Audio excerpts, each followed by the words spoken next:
At the wedding reception, when my mother-in-law found out I was already pregnant, she humiliated me in front of all. She shouted, "Beggar woman, we want your child. You're only marrying my son for money." When I stood up for myself and said, "You can't insult me like this," she got furious and ripped my clothes. I looked at her and said, "You'll regret this." Next morning, when she woke up, his eyes wide with panic. The wedding reception was meant to be a celebration, but everything turned into chaos when my mother-in-law, Sylvia, discovered that I was pregnant before the marriage. I could see her eyes narrow, her expression turning icy as she slowly rose from her seat.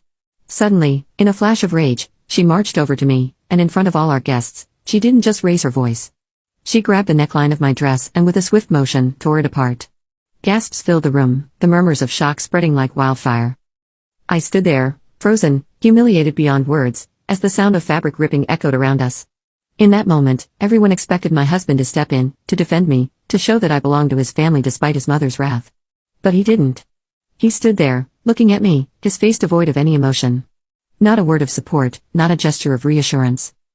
I was left utterly alone, shamed and exposed before a room full of people. Even his father did nothing, just watched silently as if he were merely a spectator. But no one knew what would happen the next day.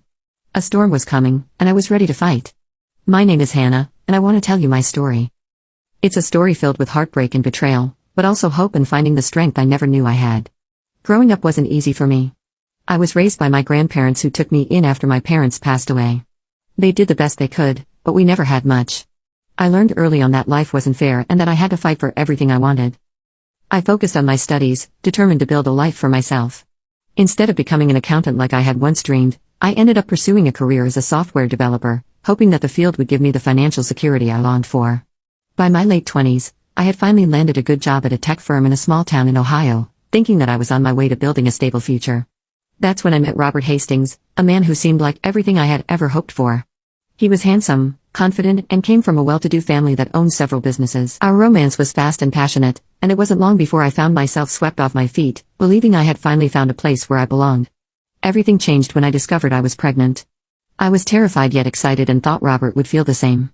I still remember the day I told him. We were sitting in my small apartment, and I could barely get the words out. "Robert, I have something important to tell you. I'm pregnant." His reaction wasn't the joy I had hoped for. Instead, his face turned pale, and he began pacing the room. "How could this happen?" "I'm not ready to be a father," he shouted, his voice filled with panic. My heart sank, but I kept my composure, trying to reassure him. "We can figure it out together," I said softly. "We can plan a future." After a long silence, he finally calmed down and, to my relief, promised to marry me. But that was before Sylvia, his mother, found out. Sylvia Hastings was a woman used to getting her way. She ran their family like a business, cold, calculated, and ruthless. When she discovered I was pregnant, she flew into a rage. I will never forget the way she looked at me the first time she confronted Robert about me. "She's a nobody," Sylvia spat, her words dripping with disdain. "You can't marry her. Think about our family's reputation." Despite Robert's attempts to calm her, Sylvia made it clear that I would never be welcome. But Robert, being the charmer he was, assured me that everything would be okay and that we would go ahead with the wedding. I should have known better. I should have seen the signs. The day of the wedding arrived, and instead of being a joyous occasion, it felt like I was marching into battle.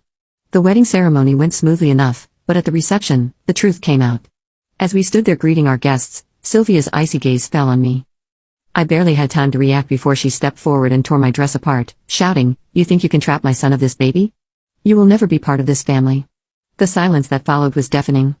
Guests stared, horrified, as I tried to hold the shredded fabric together, my cheeks burning with shame. But the worst part wasn't Sylvia's outburst. It was Robert's silence, his unwillingness to stand up for me. He just looked away as if I were nothing but a stranger. After the wedding, I moved into the Hastings estate, a sprawling mansion that felt more like a prison than a home. Robert's demeanor changed almost overnight.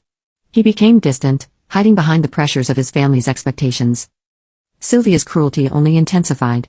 She belittled me at every turn, calling me a gold digger and questioning the paternity of my child. "Maybe you've been lying about this baby all along," she would hiss, her voice like venom. "Robert deserves better."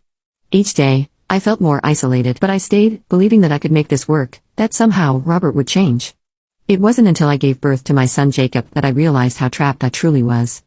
Holding Jacob in my arms, I knew I had to find a way out. That's when Mark and Laura, two friends I met at a local community group, entered my life. Mark was a kind-hearted man in his early 40s with a limp from an old injury, and Laura, his sister, was a nurse's aide. They became my lifeline, offering me support when I had none. "Hannah, you're stronger than you think," Mark would say whenever I felt overwhelmed.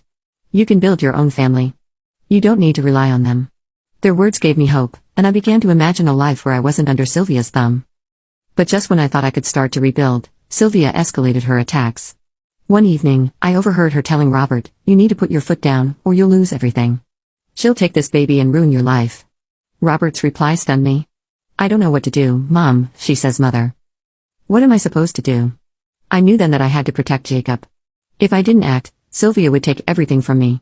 With Mark and Laura's help, I started gathering evidence, documenting every insult, every threat, every attempt to undermine my role as a mother. When the day of the custody hearing came, I was terrified. Sylvia, dressed impeccably, looked at me as if she'd already won, but I stood my ground, presenting my case with the strength I had fought so hard to find.